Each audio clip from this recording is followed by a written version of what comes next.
physics department at Stanford came big Russell Varian, an eccentric thinker and theoretician with socialist ideals. While growing up in Palo Alto, he dreamed up inventions and challenged his younger brother, Sigurd, to build them.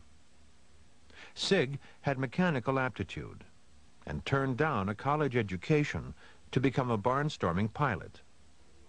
He would take farmers up to the skies for $5, or a place to sleep and a hamburger.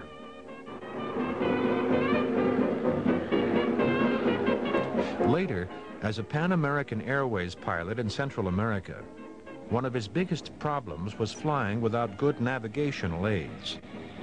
He convinced Russell to help him build a blind flying device. They enlisted the help of physics professor Bill Hansen, a former classmate of Russell Varian. And with the support of Stanford University, they set about inventing the klystron tube, a crucial piece of technology in the development of radar. Russ and Sig were certainly among the most unusual people that I ever encountered in my life. Russ Varian, remarkably enough, very seldom, if ever, used mathematics to explain an idea.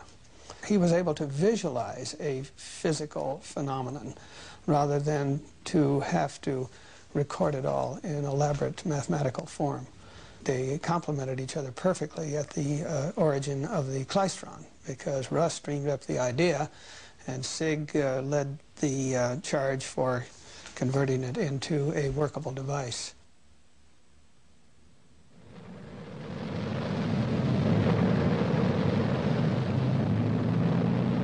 During the war against Japan and earlier in the Battle of Britain, the klystron tube proved decisive. Below and beyond lies the Japanese mainland, and somewhere beyond that, the target. Before you now is the radar scope, a small circular screen giving X-ray-like vision to the mysterious 11th member of the crew, the radar operator. Data taken from the electronic wonder instruments is converted to precision aiming, pinpoint bombing. 17 degrees right. Regarding the technological innovations of the war, many scientists said the atomic bomb only ended the war. Radar won it.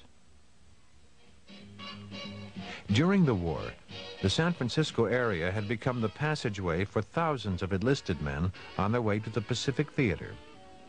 They liked what they saw in the area, and after the war, they came back, ready to settle down.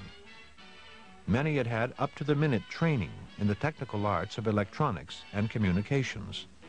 I was in high school when this war started, and I heard about an interesting radar program the Navy had, and radar was so secret and all sound very romantic, so I ended up getting into that program.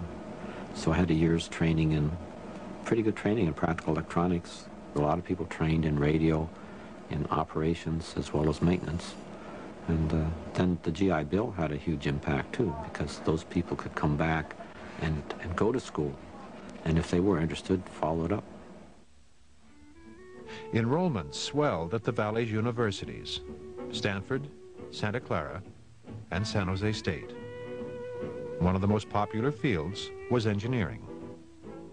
The small electronics firms that had started in the Valley benefited from the war, not only because of the infusion of talent, but also because of defense contracts and the intense electronics research. After the war, the Varian brothers had decided to form a company to market the result of their inventions.